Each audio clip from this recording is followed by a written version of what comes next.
Hello and welcome to the 10th episode. The 10th episode of the Talking 10? Wednesday podcast. We've made it Oh, to 10. hell. And people still seem to be enjoying it.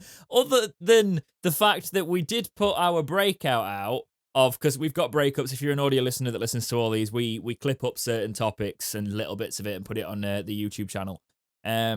We put our best 11 when we were doing that whole sort of chunky starting 11 thing. And since I did that, Patterson's first touch has become abysmal. He's not getting the scrappy goals anymore. The reason I put him in there was for the scrappy goals, even though I said I wouldn't really want to see him in there, and I got a bit of heat for putting Patterson in there. But that's just part of the course, isn't it? We've had 3 matches since then, and Patterson's not been great. I think it's because you're giving him a nickname, and that nickname stuck.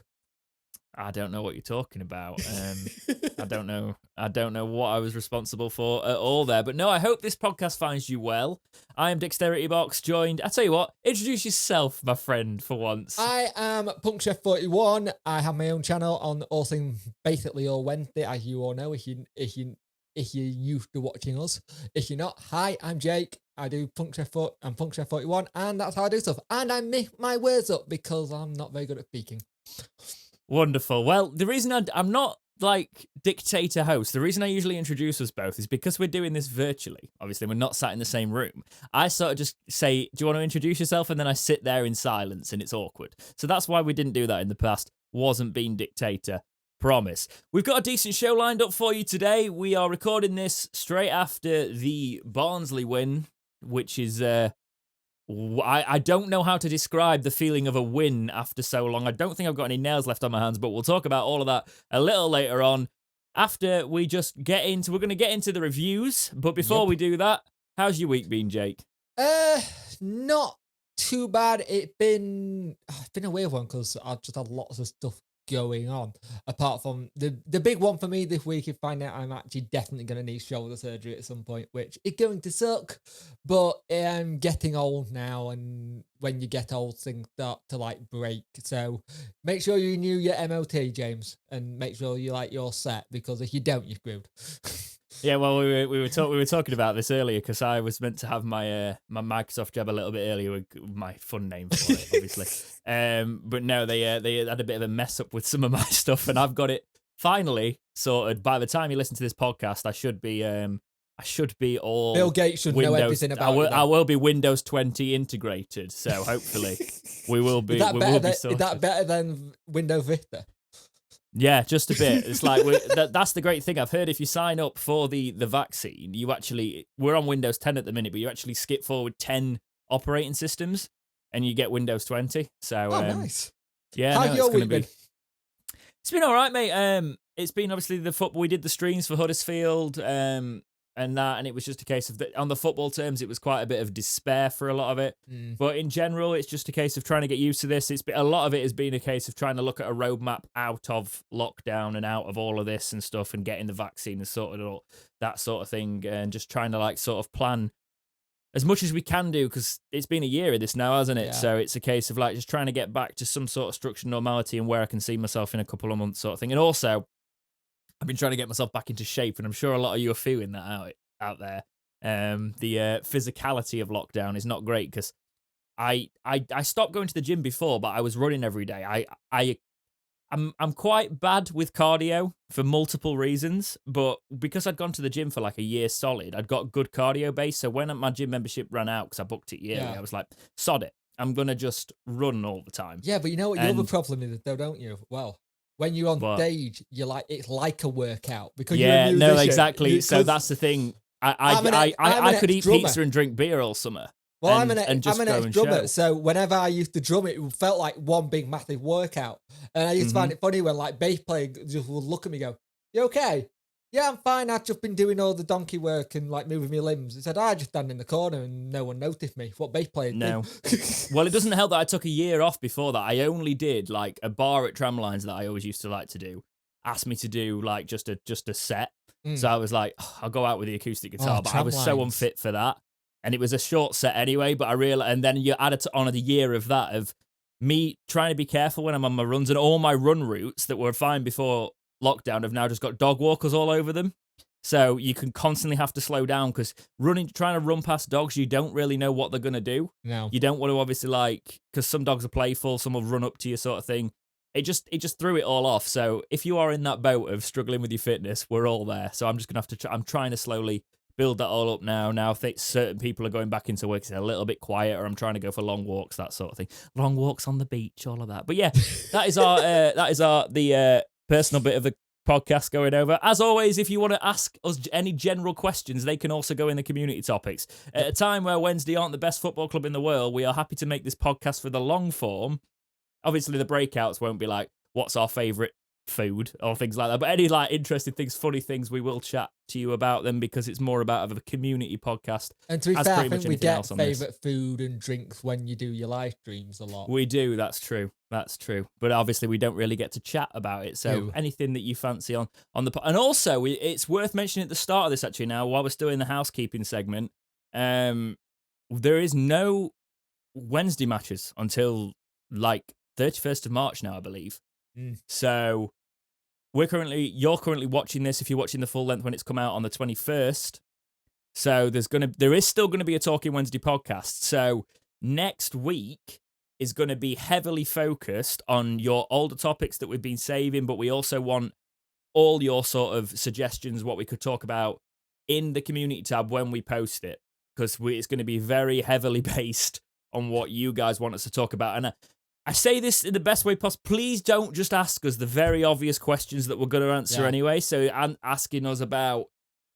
We've got asked... And read the other ones. We got asked about 8 times in one thread once, what are we going to do when we get relegated? And we were like, we've already spoken about this last week. You know, we love that you're engaging and things like that, but just try and ask us like unique questions. Well, it's really weird. Since the formation thing, I am trialing something which I've shown Dex. If I can get it to work and it works smoothly, it'll be really good for both our channels. I'm just trying to see if I can get it to work. It'll be interesting if I can. I'm going for like a layman, cheapman's like guy thing, but it can be very cheap. We're messing about with a lot of things for the channel. We just thought we'd bring that in at the start. I think we're in a good mood, so we're talking a lot more today. This could be a good one. It's weird being in a good mood on this podcast, but we've got one review coming in.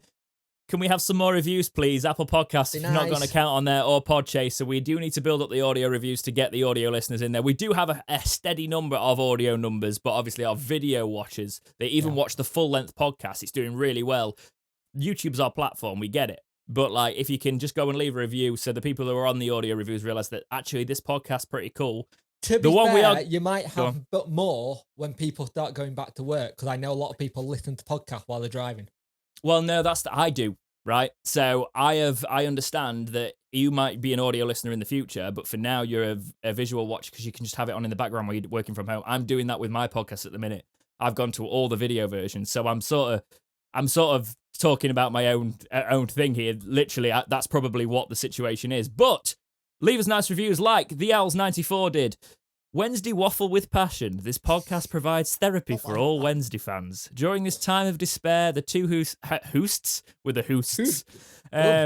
hosts discuss the dire time. By the way, he didn't misspell that. I mispronounced it. I did a Jake. It makes me feel like I'm not alone in this struggle. Knowledgeable, funny hosts who love to waffle about Wednesday with a passion. Talking Wednesday is the best thing to come out of this time we are living in. We might have read that last week, but I don't think we did. I don't think we did. I think that's I just wanted to say thank you to the Owls94 for leaving that one. Go leave us a review. We'll read the reviews. They help us out. And by you doing that, we'll give you your little moment on the podcast, which is showing that you are part of our community as well. And you're getting some recognition for it. So thank you, and thank you to everybody else. Football! Lots of football. There's been 3 matches since we last did a podcast. I don't want to talk about Norwich in detail, but let's talk about Norwich first. What did you think of that Norwich match, Jake? To be fair, that Norwich match was the first game I think we were seeing what Moore wanted to do and how he wanted to play. And to be fair, we actually played okay in that game, and we just got done by 2 fantastic goals. There's nothing Westwood could do about them. They were just killer shots that killed the game. I don't actually think we played that bad in that game. I think we saw bits of what Moore wants to do, really. Like with how he wants to do so. Funny enough, he may have watched a bit about formation because they're using very much the formations you're picking from the thing. But yeah, well, I'm not saying I'm an influencer on the managers that have been in the game all their lives. God, And I I'm hate just that a dude word who makes influencer. videos. But no, it's just it's a coincidence that Darren Moore sets up a Wednesday team how I set up my team on FIFA, and he likes that style. That's the similar thing. But that just means he's an attacking-minded manager because that's how I like to play on virtual things. And obviously, it's a very different world. You've got to motivate players individually. You've got to deal with egos, all of that. Don't have to do that when you're tippity-tapping. But you can just throw them to whatever team you want. Yeah, and then if you're losing, you can jump in and be like, right, well, I'm actually pretty good at this game, so let's put it in the top corner. But it is nice to see an attacking manager, and we did see that in Norwich. I completely agree with you. I said it at the time. 2 brilliant goals from Norwich. We actually played well. The intensity did drop off in the second half, though, when they got those, those killing blows, and we lost 2-1. And the 2-1 scoreline's been a thing for Wednesday because we can't seem to go 1 goal up and not lose 2-1. But for another positive on that, Rose got a goal. Rose did get a goal. That'll bring us on today as well. Exactly. But we've got another game to talk about that before that. Norwich is pretty self-explanatory, yep. So really good performance. Still lack the defensive mentality there. Westwood back in was commanding the line. Really enjoyed it. Outdone by 2 really good goals. I was speaking. One of my good mates is a Norwich fan. He was saying that. What's his name? Campwell. I was saying, what is his deal? Why is he throwing himself on the floor? He went, to be honest, mate, he's a bit Premier League and a bit soft for me. I'm not. There's no denying he's got talent, but and I saw that on the pitch for Norwich. To be fair, my last had a really good one. Let's hope a London club do not sign him anytime soon. Can you imagine the pronouncements of that when it comes out to saying his name? Yeah, well, we're not going to repeat that one on the podcast. But yeah, I like that one. I think he's just a Grealish. You know, he's a Grealish style player, but Grealish has got a lot of ability there. So, and Campwell's got it, but we'll see if he can do it at the higher level when Norwich undoubtedly get promoted now. But yeah, good result for Norwich but it was a good performance from Wednesday. That led me into good signs, thinking going into Huddersfield. And you know what? If we're going to scrap our way out of this, we can get our hands on a Huddersfield team that are inconsistent and get something here. Let's talk about how that went, Jake. Go ahead. To be fair, we started okay. Josh Windass got the goal, and you were feeling quite positive. You're like, right. Good goal as well. It was a very good goal. But we also had that same thing. We got to the second half, and that's our crutch at me. We can't do 45 minutes of football. And I've noticed for a while, and I've always said it's ever been since a bit about the Brian Laws time where we just wouldn't be able to do 45 minutes. We'd do one great half and then one really bad half. And fantastic save by the free kick that they got by Westwood, but what is Patterson doing there? Yeah, so if you didn't know, you'd probably do if you listen to this podcast. Patterson scored an own goal when he's running back in. I understand he's trying to run back into it, but the way he was with the defender, he puts his ball in his own net. The free kick was great, and Westwood, I thought it was going under him, but his reflexes to get his arm underneath his body and do the save that he did, it just shows the quality. But we're going to talk about Westwood later on, and it's potentially going to be a fairly big topic today. I think me and Jake might see different sides on this, but also have some common ground on it. So it'll be interesting to talk about later. But yeah, Huddersfield did feel like 2 points dropped because Huddersfield were not a good side that day. Up until they got that, until that own goal. Until that own goal, they went at us, and we had to just defend. And we defended okay. And the thing that got me was I didn't even realise that was Moore's first point of manager. Did you not? Have you not been following, Jake? It took me a while to go, oh, hang on a minute, that's his first point because he's only been in the job 2 weeks. And this is the thing, I've seen it all over where Moore doing this wrong, he's not good enough, he's not the man, he's only been in the job 2 weeks. Yeah. He's not going to get his plans right how he wants it straight away. I don't think we've actually put that in the topic, but we got asked that a lot. Let me have a look. No, we didn't. I didn't put it in because it's fairly self-explanatory for me. We did get asked by about multiple people going, is just more not cut out for this? I don't think you can't say it's more. You can't watch this and tell me it's more. Because for me, he's setting up a team to attack. Yeah. And that's what he's actually... For me, a manager's come in and he's looked at it and he's gone, Right, so what are the strengths of this team? It's playing through it and actually going for it. What are the weaknesses of this team? We bottle it. So if we can outscore the opponent, that's the way we're going to do it. That's how I'd go into it. You're not going to toughen up that defense with the mentality they've got this season. You need to rebuild that defense. What you need to do is once you've got that 1, go get 4 or 5. Just go for broke. And the nice thing is, we're having so many chances, but you can't convert them. And that's if Tony Poole is the master of sitting like 10 men behind a ball, cannot get this team defensively solid, then you know that team's not going to happen until it's rebuilt. That the defense is not happening, right? So get them attacking, get them on the front foot. Yes, we don't have, Rhodes is becoming it. We don't have like an out-and-out goal scorer, but just get all of them firing for it and get as many goals as you can which brings us on from 2 points dropped at Huddersfield to 3 points I was not seeing coming, right? A Barnsley team, 5th in the championship, yet flying, looking to come and cause some damage on Wednesday. Barnsley don't. Recent history they've done all right against Wednesday, but historically they haven't, and it felt like they would have done a double like Robin was if we'd lost today. Oh God, yeah, it's but it didn't end up being that way, even though I thought it was going to be. So how did you feel about the Barnsley match? We played some decent football today. It was a little bit of hoofball, but it's working. They're knowing Saturday what they're doing. When you're watching this. We always do this. But we say we're not going to do it. Nobody cares. Yeah. Right? But still. But it's working. It is actually working. And great. Why did I just hear myself? I don't know. Okay, we're gonna take a brief intermission in the podcast while Jake figures out why I've just heard myself through his audio setup, and we'll get back to Barnsley in a second. Don't you love technology? Okay, cool. Carry on with Barnsley then. So we attacked. We spread in the ball a lot as well. The only thing is that I get annoyed about, we lose it in the middle of the park a little bit too much. But great work today. Great ball in from Bannon. A clever flip from Windass to know he's there. And then crosses it in. It's a bullet header. And then you're thinking, can we go in to get another? But we were very lucky in that first half. I wasn't thinking that. As soon as we scored that goal, I was like, when's the 2-1 coming, right? I was thinking, because that's the way we've been conditioned for me.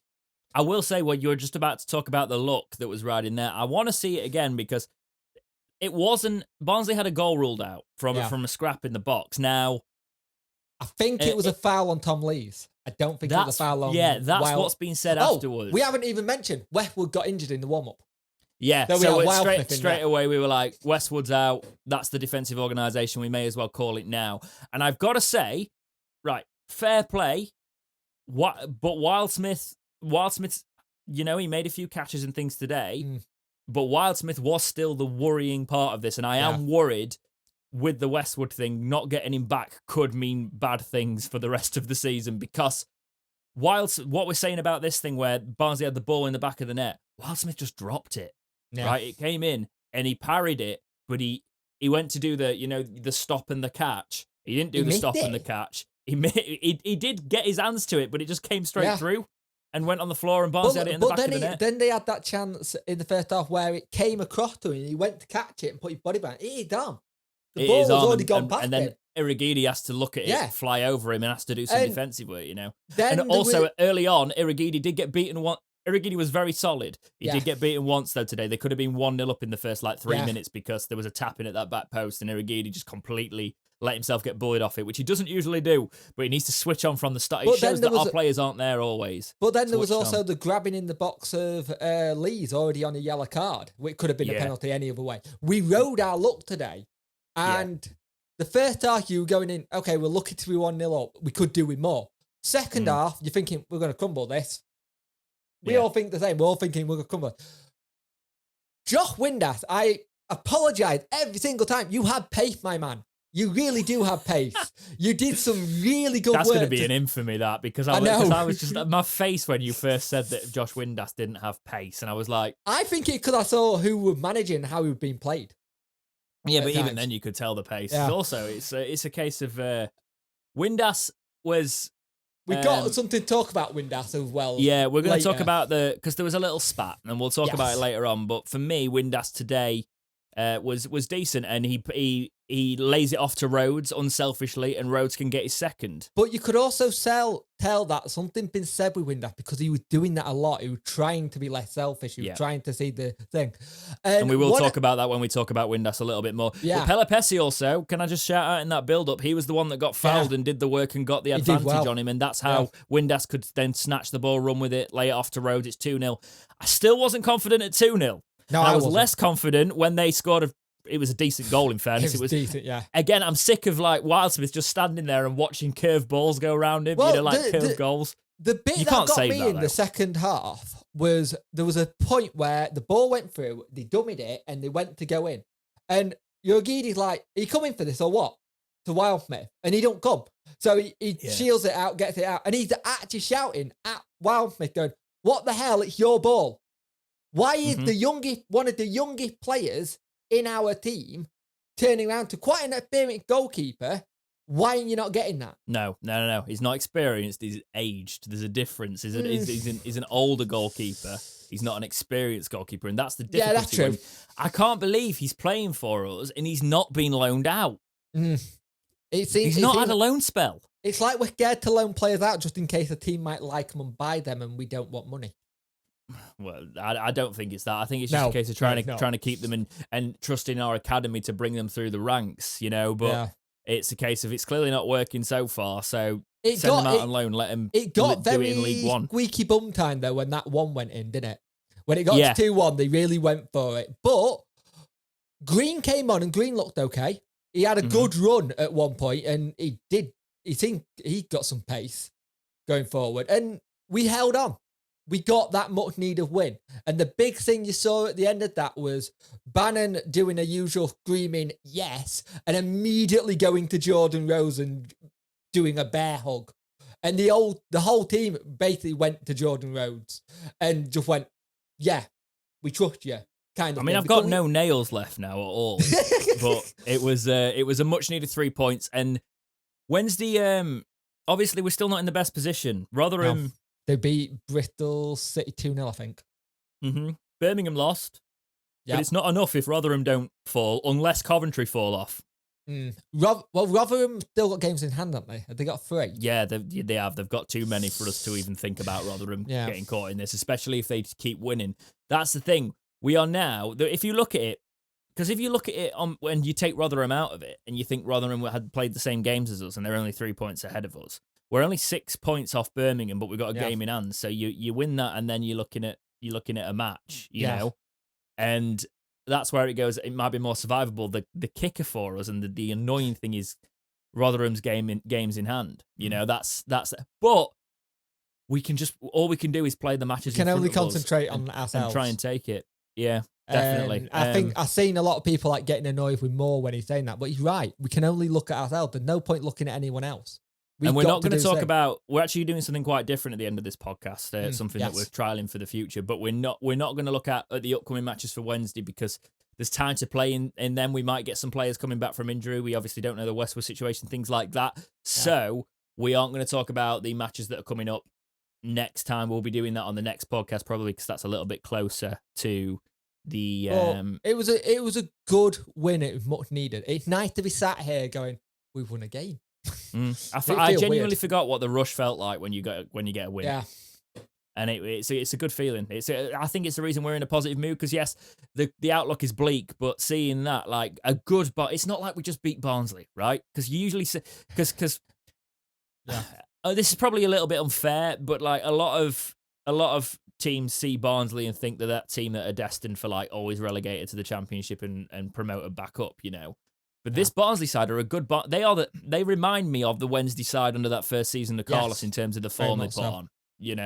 So it's a case of they are obviously a team to be admired at the minute, and I can say this because I don't see a massive rivalry there. However, I know some Wednesday fans that do see that will be boiling a little bit. Yeah. But it's a case of you can admire it, and you can also then take the positives when Wednesday actually do.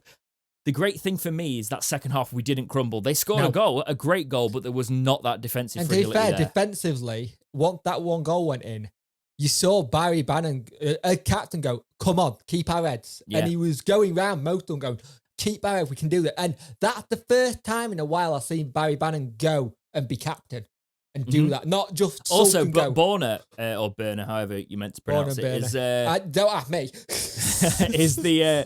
He looked like the Burner of last season. Yeah, he did. You know, and he was solid. Even on a yellow, he was putting in some challenges that were like... But they were amazing.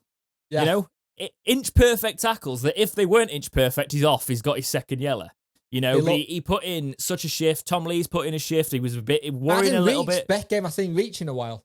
Yeah, very. Also coming back into the defense, doing that work with all the defensive work. Rose did a lot of defensive work, but the bit I remember is Patterson. Ball came in, he's on the floor, and he just bicycle kicks it over his head, and then he goes for it again with his head. Patterson's a defender. Yeah, it is, isn't it? Yeah, and not a striker. It's almost as if we should potentially look at bringing him further back into the... Because you've got Jordan Rhodes up front, and also, can I just say, Andre Green came on, and the way he controlled that ball when we were on the counter-attack, in 20 seconds of being on, I was like, Jesus Christ, this is going to be a player that gets us off our seat in the future, if we can keep him fit. You know, because he can play football, right? It's weird. We've actually got a Wesley team, and there's some players in that can barely play football sometimes, but he can play football. Yeah. Looking positive. Well, yeah, but no, it's a little bit of a buzz, and I'm kind of I'm freaked out by it. Even if the thing is, if we go down, we've got a topic later on talking about the restructure. We're going to talk about the restructuring probably more on next week's podcast, but there is a contract situation later that we're going to talk about a little bit. So we can talk about all of that, but I hope you're feeling good off that Barnsley win. Obviously, it doesn't mean too much if you look at the bigger picture, but we just needed that. You know, it's a crap time to be a Wednesday fan. We needed something. And as I was saying, for the Barnsley respect, they aren't the Barnsley of old. They are a Barnsley moving forward. And to beat them in this run of form when we're in the run of form we are in, I'll take it. You know, it's a good result. And we had the mentality there. We didn't crumble, and we could have very easily crumbled like we had. Darren Moore has done something already psychologically to him. Whatever it is, he's done something, because a couple of weeks ago, they would have crumbled completely. Yeah. So it's good to see. Now moving on to the news section of Talking Wednesday, which is all the topics, basically. I've just realised, I always call it the news, but I've never announced it the news section. This is the news section, which we're going to speculate on heavily as well. I'm not going to go too much into this first one, because this has now been... said no, right? So Danny Simpson, when we started writing these notes, he was on trial because he played an under-23 game with us earlier in the season. Yorkshire Live has now said that Darren Moore says Danny Simpson is a definite no. He's gone to Bristol City as well.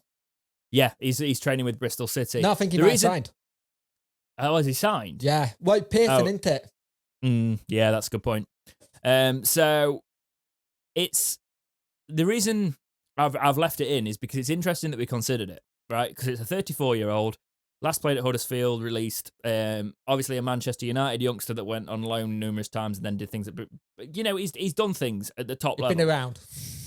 And I'm wondering if Darren Moore was looking at him for his experience and the fact that we are a little bit... People always say we're a little bit light at fullback. For me, at the minute, with like Palmer and Urhoghide, I'm quite happy if they stay fit until the end of the season. We've got to look for... But Danny Simpson, for me, I don't think we needed to have him coming in and steadying the ship. We actually need people who can get back, and Danny Simpson's probably not got the best pace at 34 anymore. Yeah. So I was wondering if that's where we're looking. Do you think Wednesday you're looking into that sort of thing, Jay? I think we're looking at a little bit more experience in certain positions. I understand that. I wouldn't surprise me if we look at a centre-back. Just with how many injuries we've now got, and we'll touch on that later. Well, I looked at the bench today and I was like, where's our proper centre-back if one of these gets a red card? There isn't one. One of the young lads on the bench is a centre-back today. Yeah, it was one. It was again, we were going to the academy for it. But that's it.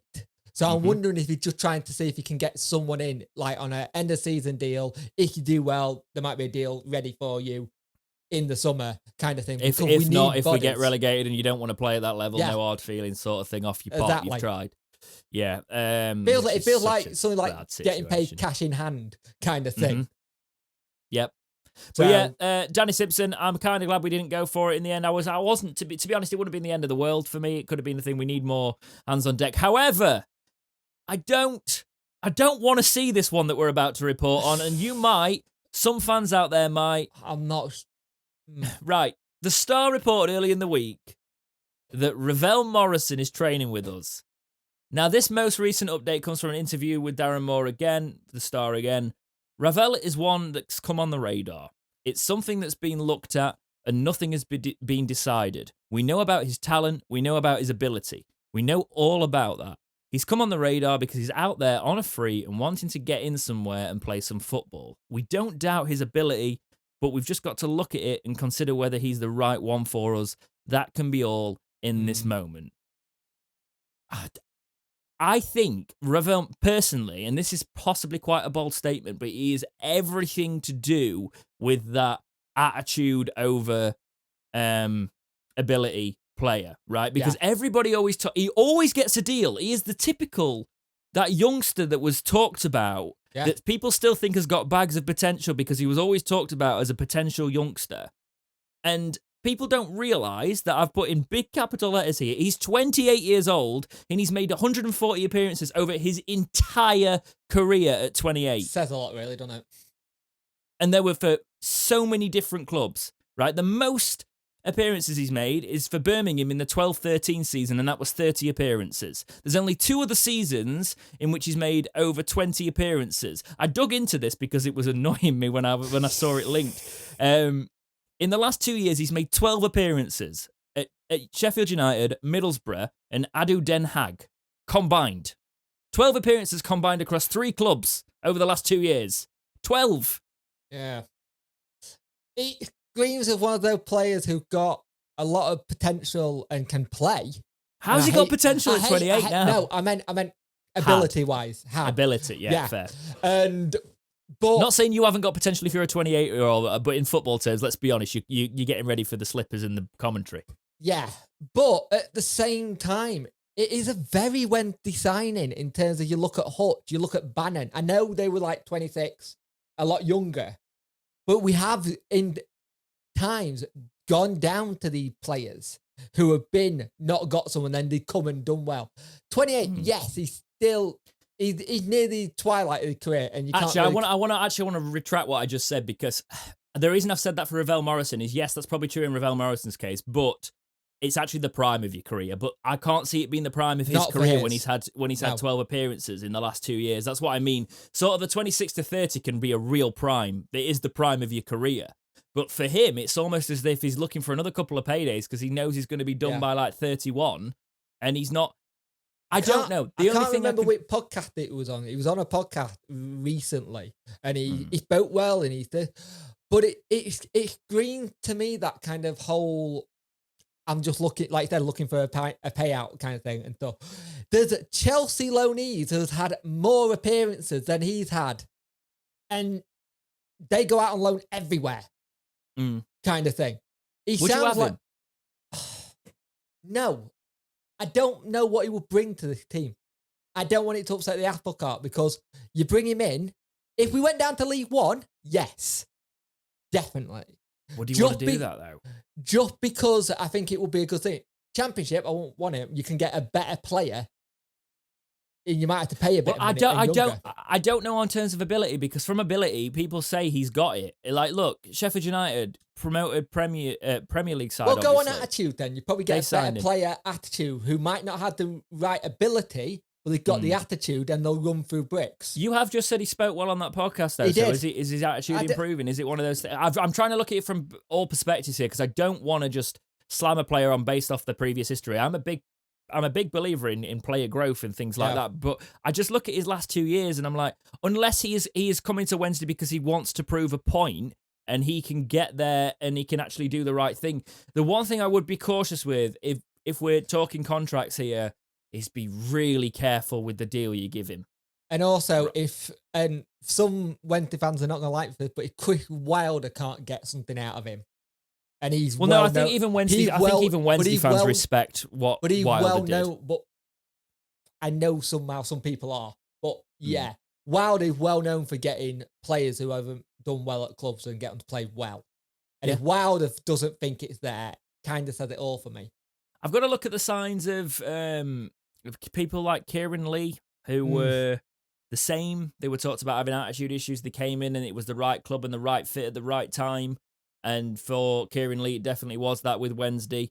Lewis McGugan seemed it, but then we saw his attitude. Apparently, actually, it was interesting. He was on. I can't say that actually. But yeah, it's interesting to see what we're doing in terms of players on the freeze, because Ravel Morrison it does seem like one of those journeyman players. But it would be interesting to see what Darren Moore wants from his players, if he's talking all about having those attitudes, and then he brings in a player that is renowned for attitude. Yeah. But what do you think on Ravel Morrison? Would you want him at Wednesday? It's not really been hyped up and really talked about loads, because I think people are thinking, is it actually going to happen? But because he's still training with us, it could be a possibility. If you're going to do it, get him in over the international break. Give him a really basic deal until the end of the season, right? Yeah. Do not give it incentives, sure. If their incentives are in there, right? If it can get another year trigger, and that means he actually makes... Because what have we got? We've got 9 games left, right? He could get nearly his game tally that he's had in the last 2 years with Wednesday at the end of this season. And then if he plays in those, give him an extension, sure, fine. But... come and play 9 games. Can you do it, Ravel? We'll see. Yeah. I'm leaving it up to Darren Moore, because Darren Moore is giving me early signs that he knows what he's doing with this squad and what he wants. Yeah. Yeah, exactly. Said that in synchronization. Potentially not when the podcast comes through, but on my end we did. Interesting. So we're going to still talk about Wednesday's transfer prospects, which is weird to talk about in March, right? Usually there's none of that here. But are Sheffield Wednesday looking for the future? According to the Stoke Sentinel, Sheffield Wednesday are lining up a move for Buxton youngster Kyle Campbell following a successful trial at the club. The 18-year-old is the brother of the highly rated Stoke prospect Tyrese Campbell, but the Stoke Sentinel claim he is on Wednesday's watch list following a successful trial, while having previously spent time at Darren Moore's former club, Doncaster Rovers. Wednesday have a big summer ahead of them with several players out of contract. We know that one. There's literally next to zero information I can find on this lad. No. I struggled with everything. Brother, but I didn't get anything on him. I mean, there's a lot of it. So it just shows that Darren Moore is using his experience with players. If Darren Moore has seen potential in this player, I'll be intrigued to see if he can bring him in. He's very well known for bringing in academy lads who people haven't heard of, and then bring them into their team. That's why we were going to really talk about this. Is he wanting to be... Because a lot of managers, they say they care about the youth and they bring them through, but is Darren Moore literally wanting to kind of be academy head as well and wants to have a hand on everything coming through? Because I kind of like that. If a manager's going to be so hands-on with your academy that he's then naturally going, no, this player's perfect for our academy. Because even though you could say it's him building up his information on the club and seeing what we've got available, he has been at all the academy stuff recently. He's been very much hands-on with it. So he does attend a lot of the academy trainings. Yeah, exactly, yeah. He's talking to academy people like Lee Bullen. Apparently they talk a lot. So it makes you wonder if there's something there. And I like the idea of the manager looking at everything in the club, not just the first team. Mm-hmm. Because that's the one criticism I had of Carlos. It was first team only, and that was it. And there were chances where you could have got some use out, which you then could have put in, given them a year or two, and then gone, oh, he's doing really well, and sold them on and made profit. Yeah, that Carlos topic sparked quite a lot of talk as well. It was almost as if, I remember we had somebody going, where have they got this from? And I'm like, we're literally quoting an article. We're not this isn't even speculation corner. I'm reading from an article where he was interviewed. But I think the week that article got done as well, he was in Sheffield. Yeah, that's where you can tell you found out you found something that not a lot of people were talking about at the time. But another young player we're looking at. Now I have added to this, I don't know if you've noticed. I've not looked. Do you know what then? You read it. Oh you no, don't. All right, I'll read. It's Welsh. Come on, that's mean. Is this the Welsh lad or the Irish lad? It's the Irish or the Welsh lad, but that's just mean. Right. Okay. Quote from the Star, who are quoting the Sun. According to reports from the Sun, young Portadown captain Luke Wilson has made his way onto the Owls' radar, with the 21-year-old tip for bigger things, having come through the ranks at his boyhood club. Wilson has played 14 games for his side this season, with their young skipper scoring over the weekend as they were beaten 2-1 by Ballymena. He's a centre mid, 21 as we said in that quote. So he's actually, I thought he's not that young in terms of football. We're talking about he's a young kid. 21 for football is that time where you're starting to break out the academy and see what's next. I have done research on this, and I found out that I didn't know anything about the league, I didn't know anything about the club. So for some reason, they're finding this and you're going, what are you doing talking about that? I know very little about it, but I've done the research that I can. It's a semi-pro league by the looks of it over there. Yeah. So it's not a full professional. They don't seem to have a full professional league. I couldn't actually find because it's Northern Irish football, isn't it? Yeah, it screams a little bit of what Stoke used to do. Stoke used to go over there and get a lot of young lads over and then fed them in. I think Reading did it with, McCleary or someone like that. I can't remember who it was, but we can't talk about the standard. We can't speak for the standard of it, can we? But it does appear to be the highest level of Northern Irish football that he's playing at. So it seems a bit like a Reef McCabe, and that's the name for you know what I mean? That's a blast from the past as well. And what was the other one that came? There was a young Irish lad that came in, Barry Corr. No, Paul Corrie. Paul Corrie, that's it. I think Barry Corr was that was my prime Wednesday time. Yeah. That was. But we got players like that who we thought might push on, but according to the Yorkshire Examiner this morning, he's not on our radar at all. Dom Houghton has said that he's nowhere near it. He said that we're not looking at him. So the Star and the Yorkshire Live fighting now. Yeah. No. Speaking in newsletter, not press conference, newsletter, their boss basically said since he come to Portadown in 2018, been in area, I wanted to enhance, and over the past few years we've had more professional clubs in England and we may set invite to train or attend trials.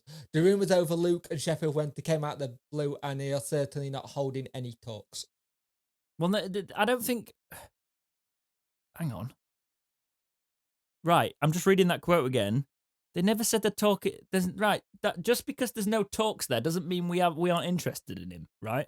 That's very different. Certainly there's no talks. And yes, this might have come out of the blue, but Wednesday might have also looked at this lad and gone, you know what, maybe. So there could be something there. We obviously don't know too much about this one, but we're just looking at the level. So if these stories are coming out, that means that we are scouting a little bit differently than we have been recently, which is why we wanted to talk about it, because it means that we are looking at back in the Milan days when we were looking at these players and things like that, when we were stretching it out. But I'm hoping Darren Moore is a guy who knows what he wants in terms of younger players. And yet again, it could be a case of boosting the academy and because our academy could be losing quite a lot of its top prospects because they're all starting to get in the first team and getting deals away from the club now for free. So we've not been running our academy properly. So my hope is he can sort of go in there hands-on with the academy. It makes you wonder if he's seen that and gone, right, I need to sort the academy out as well as the first team to make it so there's academy player getting into first team situations, but also an academy player being given a good contract as soon as they showing a bit of promise, so we get money. We can't keep letting players go for free if they're out of our academy. 300k for developing them means nothing. Yeah, and that ties in perfectly to this one. Not so much the fact that it's a young player. This one, it's another player that we're letting leave on a free apparently. Again, the Star's been on it this week. Got to give props where we do in terms of the quotes and the digging they've been doing. I think it must be the turbulent times of Wednesday have made it. Let's just look for anything right now. But they're led to believe this is pretty self-explanatory anyway. We all thought this was going to happen. There's been conversations with other clubs outside the country in regards to a pre-contract with Joey Pelupessy as he's entering the last 6 months of his deal. So this is going to be one that splits the fan base again, because there's still people who just do not watch the matches clearly, because I don't know what they're talking about, that do not see that Pelupessy has advanced from the first time he came on the pitch. Yeah, he is. He's literally taken the new Hugh. And we've seen how much we miss New Hugh this season. There are games where we could have done with sticking our big, is it not Kosovan? And it's a Serbian then. Kosovan striker up top and then cracking one and getting like a winner of some sort because he did that. He was good at that. With Pelupessy, right? I will also say that I have not always been a Pelupessy in the Pelupessy fan club. Last season, I was like a lot better this year. I was like, you could talk about players that go missing, and yes, you could see some matches that he played where he actually just did his job quietly, but some matches he would go missing. Now, Pelupessy on his worst day, he does his job quietly, and on his normal day, he's actually linking up the play and making stuff happen, right? Pelupessy is becoming a player at this level. He's adapted to this league. It's taken some time, but we have got to stop thinking that players are that mold that we see them in when they first come in, that they can't, develop. What's the point in being a footballer with a fan base if you don't let them develop? Put another year contract in front of him, even That's if you go down what to I'd League say. One. Because he's also said that he's open to remaining with us. So if he's open to it, and we are heading down, and I think he just really likes playing with this club, and you can see it. And he's never been somebody that's caused any trouble. The fans have been on his back. I'm kind of hoping that he's a player that's not on social media, because if he'd seen it, I reckon it'd have been out the door. Right? He is and he isn't. He rarely uses it. All right. Okay. If it is, it's with family only, and that's it. But for me, Pelupessy's got to be one of our priorities. Yeah. Because I do see the side of just get rid of them all. We need a full rebuild. But if you can pick up someone with like Pelupessy, who's probably not going to demand too much in the way of wages, you'd hope. If he is, okay, fine. But he's got resale value now as well. I don't think he wanted a lot when he signed his new deal. He just wanted to play. And he's one of those players where every time you see that Twitter team shoot go, and the first name where they go, why is he playing? He's rubbish. Like, what's the game? He's a good footballer. Yeah, we're allowed to all disagree and stuff, but sometimes people see it and they're expecting more from a player. In the position we're in right now, what we're getting is what we're getting. And if they're wanting to do a little bit extra to show us, which Pelupessy has done this season, because at the start of the season, he wasn't getting in. Longo was going to have his spot. Longo Here's a question as well. Down. If Bannon gets injured, who the hell are you playing if you've not got Pelupessy in that side? Yeah, true. I don't think anybody's looked at this. Bannon's been pretty decent, touch wood, in terms of injuries. But if he gets injured for us next season, well, hopefully we would bring in some people anyway, refresh the squad fully. We need to rebuild the squad. But I think you want somebody with that experience of the football. Yes, League One's a different thing, but he's kind of more familiar with the English game now, is what I'm saying. Yeah. Pelupessy, for me, does some of the stuff that Barry Bannon does as well. I would say that Pelupessy's better at probably getting his foot in and winning a ball, even though Bannon has shown a lot more of that with his box-to-box nature. But Pelupessy started going forward more. And yeah, he has. I don't think we'll keep the likes of Luongo. I reckon if because his injury record is sort of disappearing off there. Has he got a year? Yeah, he does. He does, but his injury record's not... Pelupessy doesn't get injured, so yet again, touch wood, but he's not got a bad injury record. Keep a player that's performing for us, is progressed. You can disagree, right? But I'm telling you, if you don't think Pelupessy has come on leaps and bounds as a footballer in this game, you're wrong. All right? Putting it out there.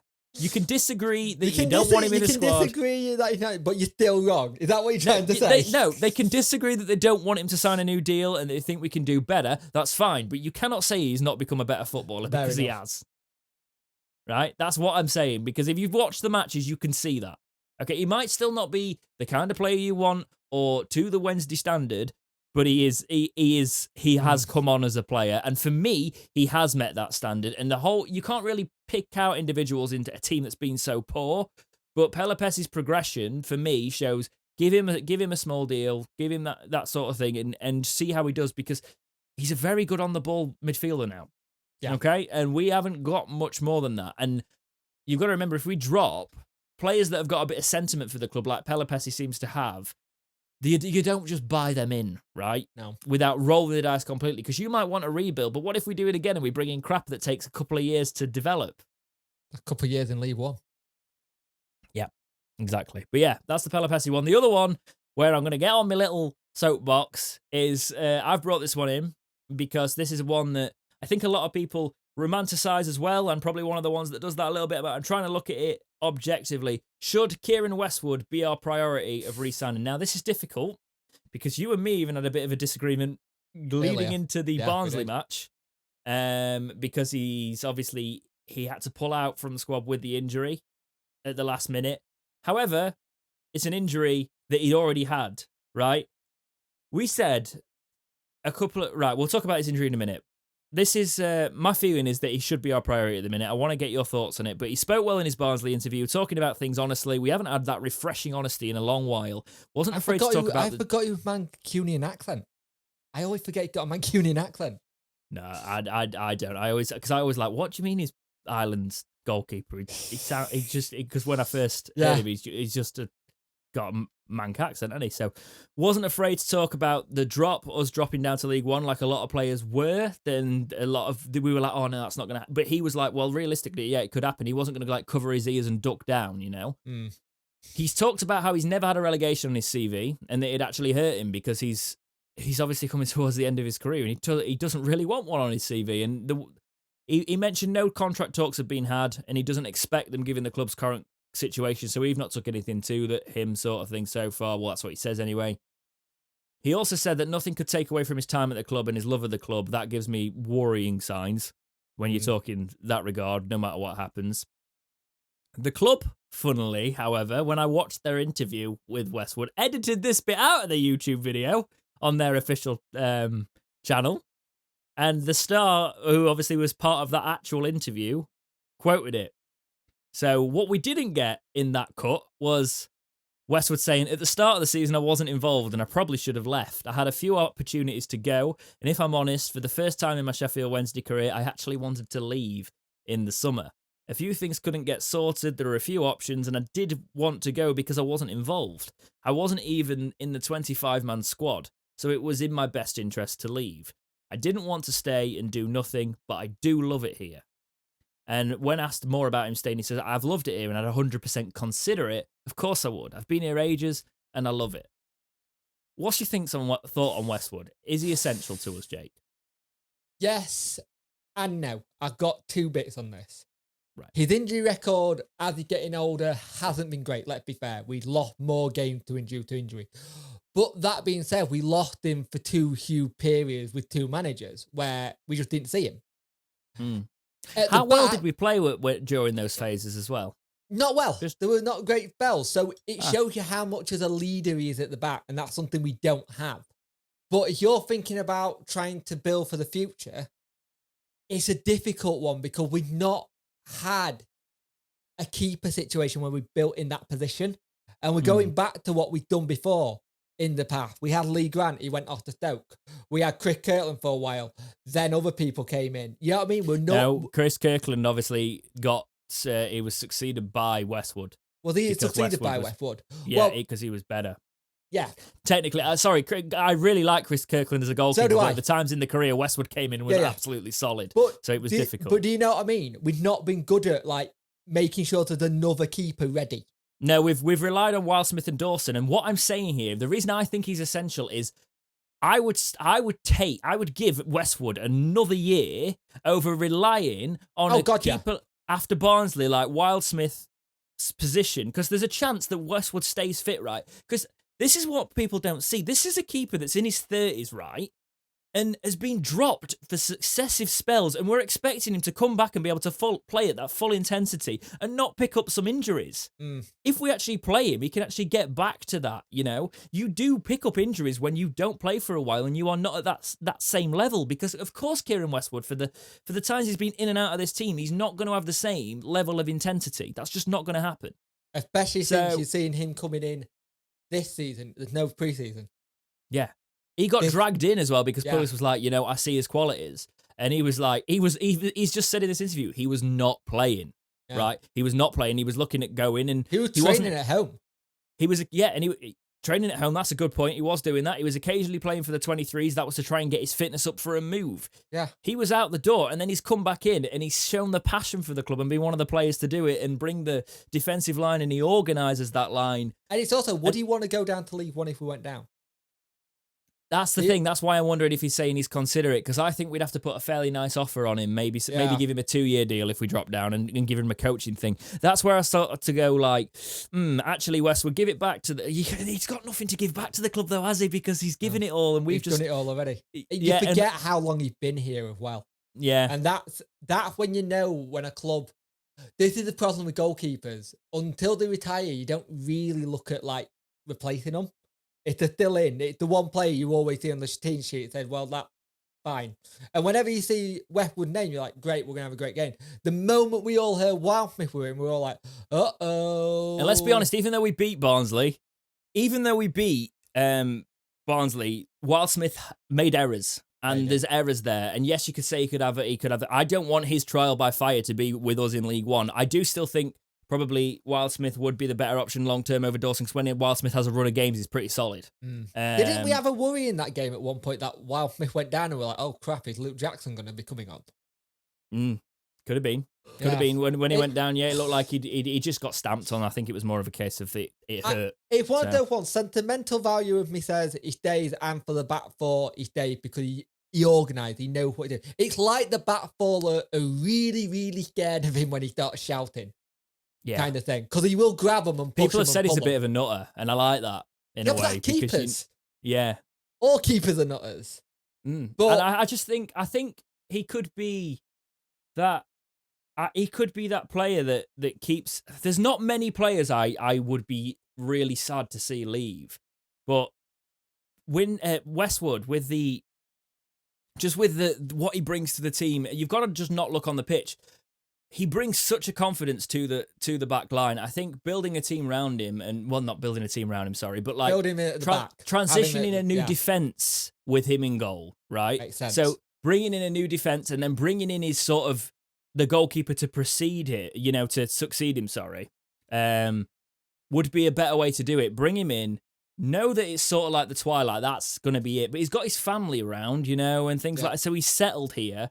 Bring him in as that player that we can build a solid defence with him as part of it, but then look to move him on. That's the logistic play for Wednesday for me. But I also think he could be a luxury number 2 if we do that for a good money deal to see him financially even better off, he could probably get like a 1-year, 2-year, quite lucrative deal at a championship club that are pushing for the top. That's also a thing. So that's why I'm thinking it might not happen. I want to just quickly, briefly talk about his injury thing, because we had a bit of a sort of like a back and forth before the Barnsley match. You were like, I basically think the club have rushed him back, but there is part of him wanting to come back as well. We haven't rushed him back. I think he's not been rushed back. I think he's gone, I'm ready to go. I think that he's a competitor and he wants to do well for the club. I think it's mix of everything. My line for that, though, is yes, he's done that, but the club have got a responsibility to get... Because we said on a podcast 2 weeks ago, was it? 2 episodes ago? Yeah, we said we didn't want... I don't think we were going to see until the end of the season. Or he might have been done. Well, no, I was looking at the timescales for rib injuries, and they're meant to heal over 4 to 6 weeks. Yeah. So the fact for us 2 weeks later to be talking about him getting pulled out of a pre-match squad for a rib injury is like, well, he's clearly come back before he's fully healed. He might be feeling fit and he wants to play, but there's a responsibility for the club to go, maybe just another week or maybe just a little bit more. And that's where the line's got to be, right? And that's where the club and the manager have to take it. And I think that actual situation comes down to it being unfortunate, right? Because he probably thought he's a goalkeeper, he can play through it. Yeah. Right. And then all of a sudden it's like, oh no, I've got it. And that's possibly the sensible thing. We might see him back after the international break, because he's pulled out of that. And I bloody hope we do, because if we're staying up, we need him. We need him. But yeah, I'd give him a contract if we can make the right terms of deal. He speaks honestly, the kind of keeper I want. Can't say any more than that. Kieran Westwood is still a quality keeper, even at his age. If we can keep him even for half a season in League One, he would be an asset to us. So I want him to sign. Last sort of thing on that one. Yeah. Okay, we're not going to talk on these ones, I reckon. Yeah, they shouldn't be too Shouldn't be too lengthy, these ones. Josh Windass spat with Pelupessy. We said we'd talk about it. This is obviously very different. I'm glad we waited until after the Barnsley match and didn't just put the Barnsley stuff in because it's influenced this whole podcast now. A lot of fans were angry with Josh Windass, myself included, right? My backup was put. Yeah, we all were. Yeah, because he had a spat with Pelupessy. It's sort of a sign of disharmony in the dressing room. It was on TV, right? We had a one-on-one right in front of the goalkeeper with Pelupessy. And yes, Pelupessy isn't a prime Ronaldo, right? By no means, but he had the better chance. He had the better opportunity. Windass tried to take it on with a defender in front of him from the edge of the box. He tried to put it in when we are desperate for a goal, right? All he has to do is pass it. He just has to square it like he did at Barnsley to Rhodes. He squares it to Pelupessy, and Pelupessy's got a one-on-one. Onside, great positioning. So Pelupessy's sort of like, after the challenge, clearly gone, excuse me? Can I have the ball? What are you doing? And he turns around, and I'll obviously not say this on the camera. He goes, shut your mouth. I can say mouth.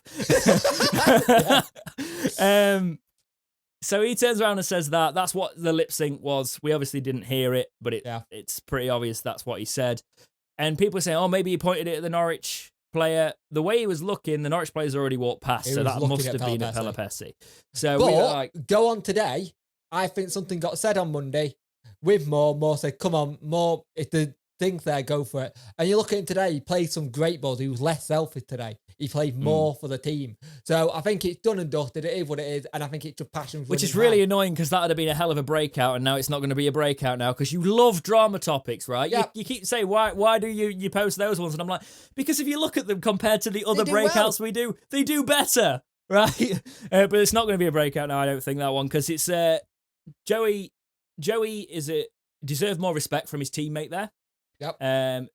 Windass was in the wrong, but if we can see it continue with his Barnsley performance, it was a very much less a selfish performance because the thing is, Windass has got that striker mentality and he's got the ability, but he doesn't always back up the ability, right? No. So you cannot have that prima donna sort of striker mentality if you are not bagging all the time. And we are not in a situation where you can be selfish, right? If you are part of this team and you are fighting, if there is a better chance, lay it off and let Pelupessy try and score that one-on-one because you get a point.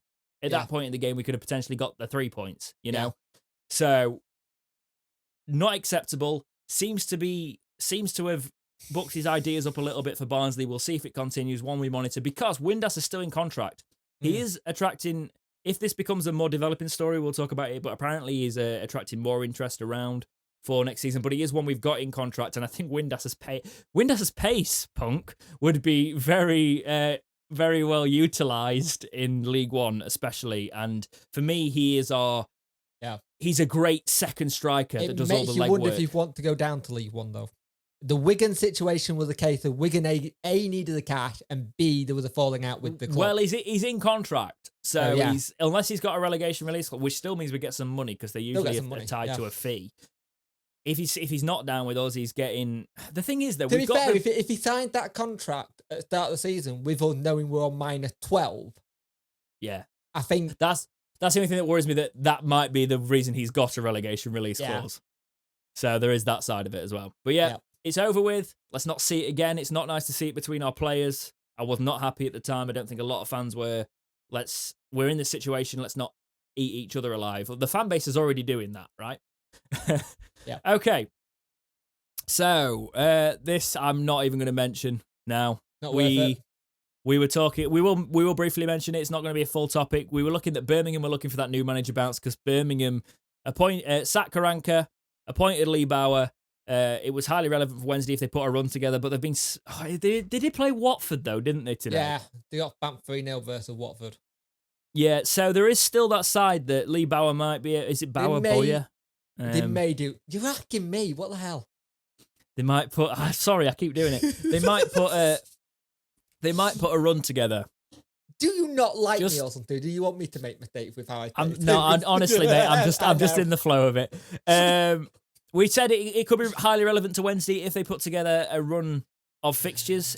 The only problem is if a 3-0 happens like this after a week where they get a win and then a 3-0, are they going to go back to, you know what? down to what they were kind of before. thing. Yeah, I'm Yeah. not saying this out of any disrespect for Birmingham. I need them No. to tank. Wednesday need them to tank. We need this to be an unsuccessful appointment. He's got limited managerial experience if you're looking at the years on his CV, but he has had a promotion, but he's also failed to keep Charlton in the suffered relegation with Charlton. So promotion with Charlton from League One, but also a relegation. So this could kind of go either way, and we've seen that with their results under him. His win percentage was 40% with Charlton though. So in his limited time as a manager, he's done all right. Darren Moore's also sort of a curveball, isn't he? Because he's not got that much. So I think it's very much a Darren Moore sort of signing. They've done the same thing we've done, basically. But they're hoping that they can get that bump to keep them there because they've got more chance than we have. Hopefully from a Wednesday perspective, not from a Birmingham perspective, obviously. So apologies, Birmingham fans, if you're listening to this. I know some neutrals listen to this as well. Hopefully from a Wednesday perspective, it does. The 3-0 does derail them, and they're filled with no confidence, and Wednesday can actually claw the way out of this because it's horrific at the minute. Yeah. Okay. Injury update. As we enter an international break, we thought it might be a good idea to talk about Wednesday's injury situation. There's also, looking at this injury list, you actually think we wouldn't be in this situation if these players hadn't picked up injuries. You wouldn't think so, okay? Because we did our best 11 sort of thing last week, and I said, isn't Dunkley injured? And you were like, no, he's not. He is. He is now. Yeah. So it's almost as I think he put on... I felt it. Yeah, it kind of the thing. He put online that he was fit, and then Moore said he's not. So it's like, I wonder if he's just trying to not say, Kate, that he was. He was just waiting for the official thing for the manager to go, no, I'm injured. So it's sort of you've put here that it's a soft muscle or hamstring or something. Yeah, it's hamstring that's gone. Hamstring for Dunkley, so we can expect him back fairly soon, but not too soon. That might be one that comes back after the international break. Obviously, he's been immense at the back at like Wickham and things like that. He is a blow for us to be out, and the one positive for Che Dunkley coming back in is he gives us that centre back cover. In my opinion, Lees had a good game against Barnsley, but Lees is also... I'd put him in for Lees for me, if you can, and then you've got Lees as part of the squad. We'll see what Darren Moore does. Massimo Luongo's expected back in April. Yeah, it was meant to be sooner. He had another blow halfway through his recovery, but apparently now looking like April up now. That's not the worst thing in the world when Pelupessy's playing really well, because he'd be fighting with Pelupessy for that spot, but more pressure and more people coming back on board. By April, obviously, this is well into it then. In fairness, the international break, we are running up to April. So he coming back into that squad in crunch time, that's the best time to come in.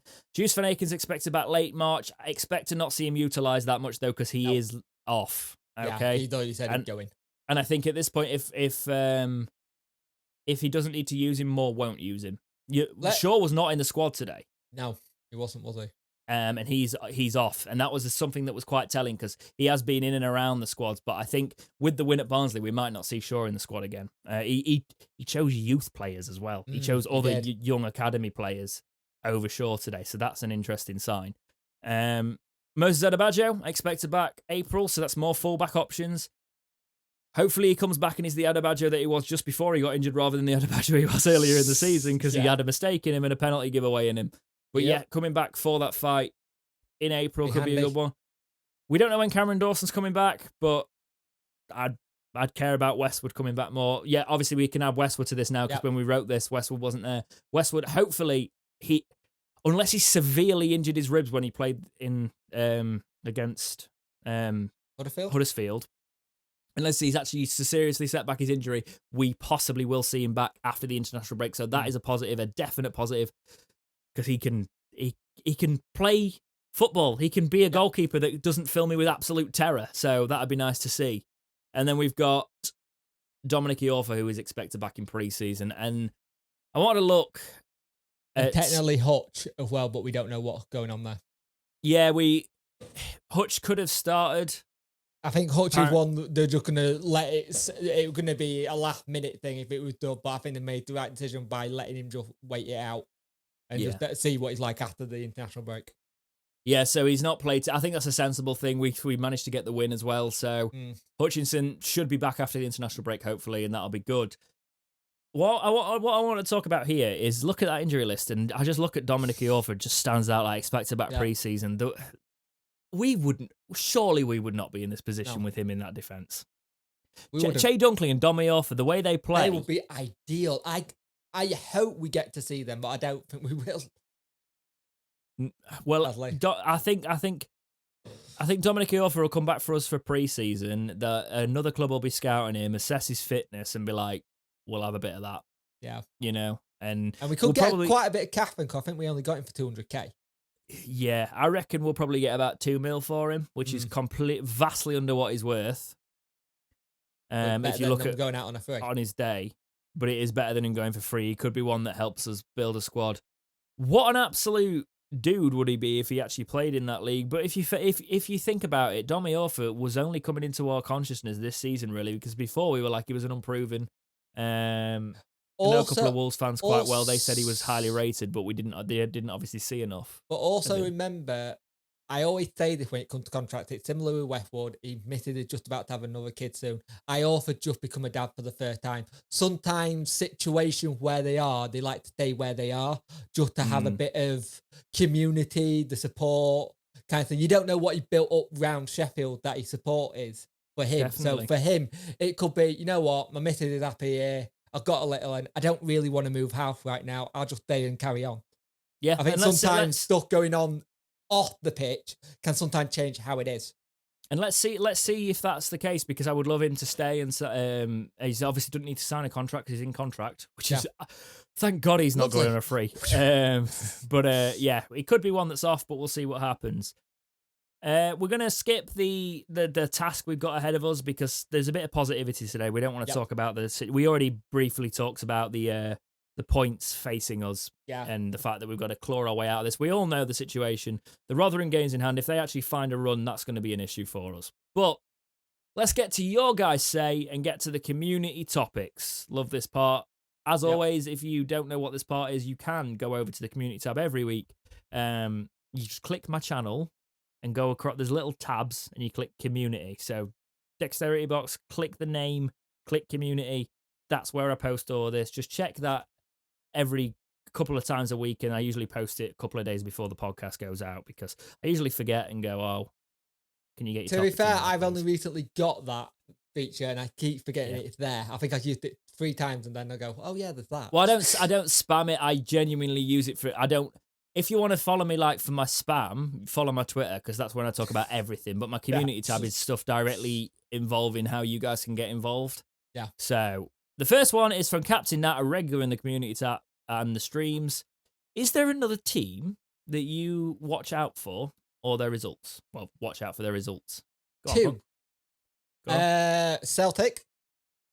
And the other one, I always look out for my hometown, which is Donny.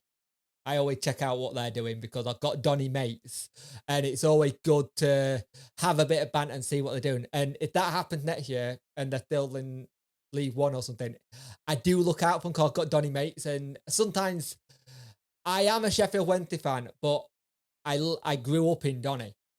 Yeah, I was going to say, you've got to be really careful with this one on a Wednesday podcast. My first game was a Wednesday game. So I was a Wednesdayite. And I think if I didn't become a Wednesdayite, my grandma would have killed me because my grandma and granddad both lived on the same street where Bramwell Lane is.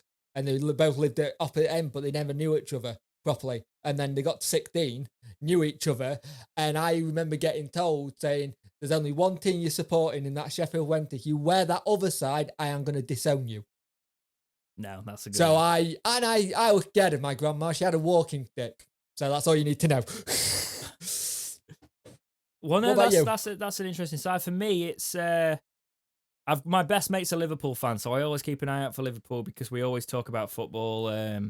It was sort of like the big times in Wednesday was when man and his friendship had sort of like all we were talking about is football. So it's kind of ever since then there's been this. He looks out for Wednesday, I look out for Liverpool. I keep an eye on Huddersfield results because I've got a lot of extended sort of family that are into Huddersfield, and I just want to know if I'm going to be in for some grief. I always watch Spurs games because I've always said if I was a plastic, I'd be a Spurs fan as well. That's really weird. I said that as well. Did you? Yeah. Yeah. I've And I always just got at the minute, I love Harry Kane and I like Mourinho and I like Bale. So Spurs is a good thing to watch for me. But yeah, I think what would be really interesting for us to do one day, a topic that I thought would be cool, is we have then got to pick. This is not plastic like, and we don't obviously let go, but we have got to pick a team that we support from every league. Oh, that's not bad. And then we keep it like, because I did that. I picked a German team when lockdown came back. Yeah. And I was like, there's no football, but the bloody Bundesliga. Bundesliga is here. Well, this is the thing. I already had a German team. My German team for years had been Borussia Dortmund. Ever since I was like 10, they've been my German team. I picked Borussia Dortmund. Yeah. Yeah. So we'd be on the same page on that one. It wasn't because of the Sancho link. It's because I always, when I was at uni, where we used to play this, the FIFA randomize game where you do like you randomize it up, and if I ever hit Bundesliga and I got to choose, I'd always pick Dortmund. I just always really liked the kit, and there's something about the club, and I thought it was cool. So yeah, I think it'd be a good way for us to do that. The other team I have to look out for, Forest results, because my uncle's a Nottingham Forest fan, and I'm dreading when we play them because I'm going to get loads of rubbish. Well, I actually quite like Forest. That's the thing where I places where I grew up and frequented it was, and family as well. I could have gone Forest or Wednesday, but I had heavy influence on the Wednesday side. And to be honest, it could go either way. You could be like, do I want to be a Wednesday fan? Do I want to be... Because we've both had the equal levels of crap, haven't we? So it's not like I picked the better one over that. But for me, I've always been glad that I've been a Wednesday fan, even though it's so painful sometimes. Well, I had it the other day. I was speaking to my little girl and she said, who do you want to support, Celtic or Sheffield Wednesday? And she went, Peppa Pig. Good choice. Well, actually, I did discover some family history the other day. And now I have actually genuinely got another team that I'm checking out for the results for. All right. Because I've got got quite a lot of Scottish in me, right? In terms of history, and my granddad. I didn't find this out properly because I was a little one when he passed, and he was a massive Hibs fan. All right. So I am now, even though just for the Celtic thing, I wanted to wind up and follow Rangers results. I do like what Gerrard's doing at Rangers at the minute, in fairness. But I do think if I'm going to do some stuff with Scottish teams, I think it's going to have to be Hibs now because of my granddad and that side of things. So there is. Yeah. I'm very close to family lines being Hibs fans, apparently. All right. So that's interesting. All fun. That's what got me thinking about that. That's a great question, Captain. Now, when we're talking about the different things that we want to talk about, I like that sort of thing. It gives us a bit of curveball and variance. Okay, I did actually keep a Darren Moore thing in. It was from Phil Carpenter. He was questioning his confidence in Darren Moore. We did answer that a little bit earlier on, so I am going to sort of skip across that one. It was a very long and a very thought out piece. Thank you very much for writing it in. But now with the win, it's kind of changed some things, and we have already said that we think Darren Moore is doing the right thing the way he's setting the team up, and it's just a case of it was down for the players for me. The next one is from John Gallagher, and says, do you think it's the worst time in history to be a fan? Obviously a Wednesday fan, I think. Can't think of any lower point than this. I know we went down to League One before, but this just seems worse. I also asked this on the Talking Wednesday Twitter, at Talking Wed, because it all depends on your age and what year you start supporting Wednesday. Yeah, it does. Go on, for you. Give me your opinion. For me, it was the Dave Allen years. It was when we just got relegated. And for context, for the younger fans, when was that? Oh, Jesus Christ, now you're asking. I think it was just before Milan kind of got the club. And what happened? I'm going to try and give you more context. What happened under him? So basically, Dave Allen had the club and he was blaming the fans. And we had, I think at one point, there was shares in the club and they were controlling interest by other things, with what I remember. And it just wasn't very nice. The fan base was toxic. It's very similar to now, but not as bad, if that makes sense. Yeah, I think the only reason why it's not as bad is because Chansiri doesn't beat to us that much. but there were press conference and stuff. And I am from the era of when we were in the Premiership, like 97, 98, where we'd gone down. When it was the Premiership and yeah. you were actually calling it the right thing. Yes, I was. But from that kind of era, and we had Richardson owning, but people had told me when I said about it, when people said me, and other people go, you weren't here in the 70s. It was bad in the 70s. I was like, well, I was born in 1887, so don't know 70s. I need to go read a book on it. Well, it's thanks for sharing that, Jake. Yeah. We've got the side from Twitter. Ben says 100%, because I asked, is this the worst Wednesday side you've seen? If not, which one was it? It's a bit different to the, is this the lowest time ever?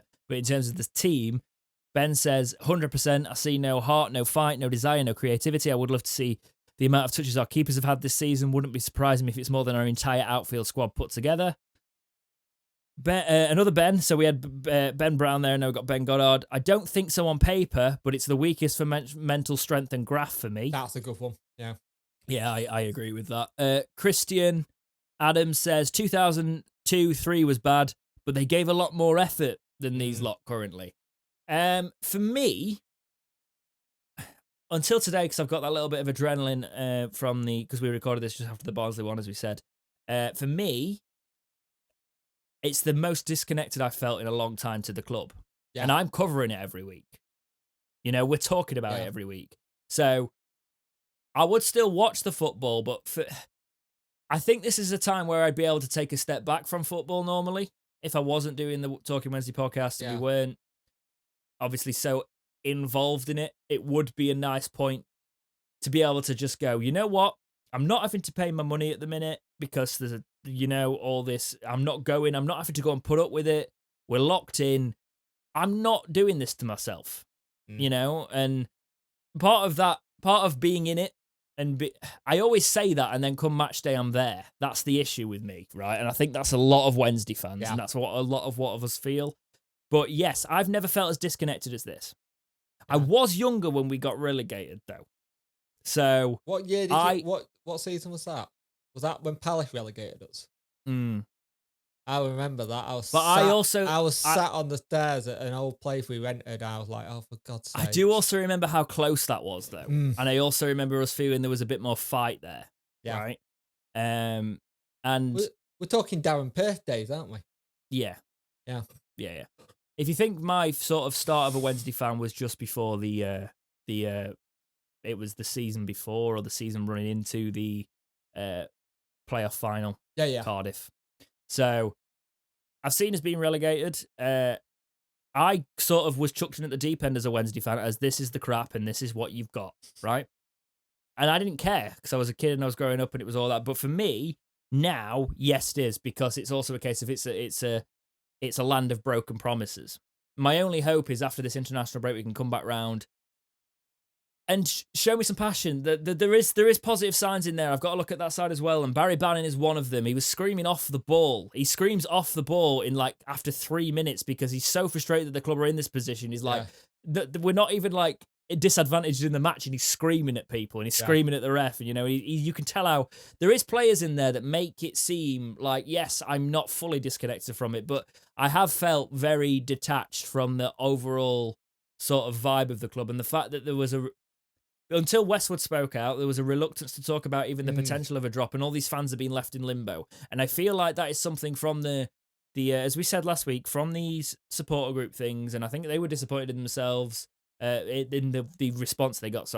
And there was a lot of disappointment in that there was no talks, there was no communication. Answers. Just need from the club a little bit more.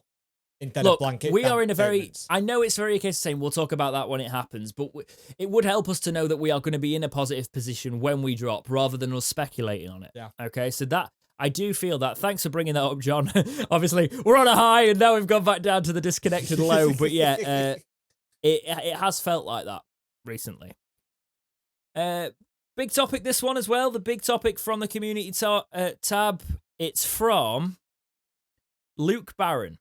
And Luke Barron gave us bullet points, and they were all very good. We might go back to your original comment originally, but I'm going to go for the first one up there for today. And which contracts would you renew now and why? And I'd be interested to see. I'm going to let you go first, but I'm going to read you and you guys the current out of contract players. So it's Reach, Well, hang on. Westwood. Why don't you read out the current and I'll say yes or no? Yeah, but I'd like to give us some more depth as well. So we'll read them out. So we'll go Reach, Westwood, Lees, Harris, Kachunga, Irigidi, Rhodes, Adebayo, Pelupessy, Van Aken, who's off, so that one doesn't count. Yeah. Penny, Bannon, Hunt, Render, Waldock, and Hughes. Didn't include Shaw because he's already off. Yeah. So it's not really changed apart from Bannon's now signed a contract from when we did that 19 out of players contract thing. If you had to pick 2 players in that, I'll tell you what, let's go 3 players. 3 players. Who are you desperate to re-sign? Or give us your number 1. Who is, out of all of those, if you had to sign one player, who would you sign? Problem, because it's a joint number 1. It's Urigidi and Westwood. No. You got to pick. So Urigidi and Westwood in your top 3. Okay. Who else makes your top 3? I'd say Pelupessy.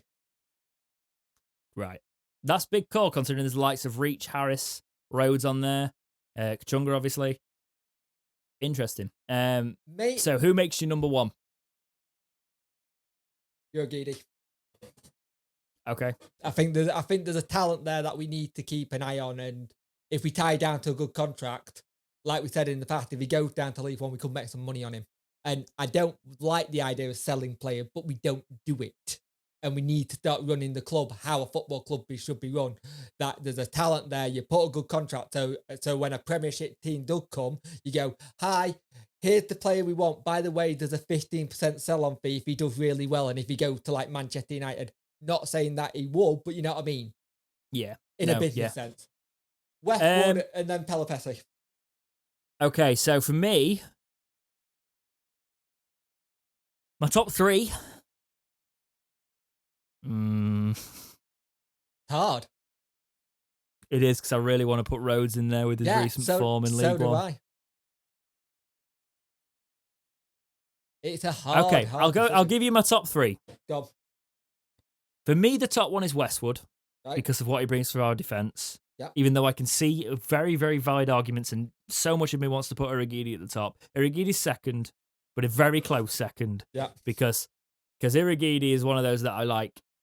Yeah, we can get another fullback in and still have the defensive strength that Westwood brings us in that line, even though Irigidi is obviously somebody I want us to tie down and make money on and actually be in this squad.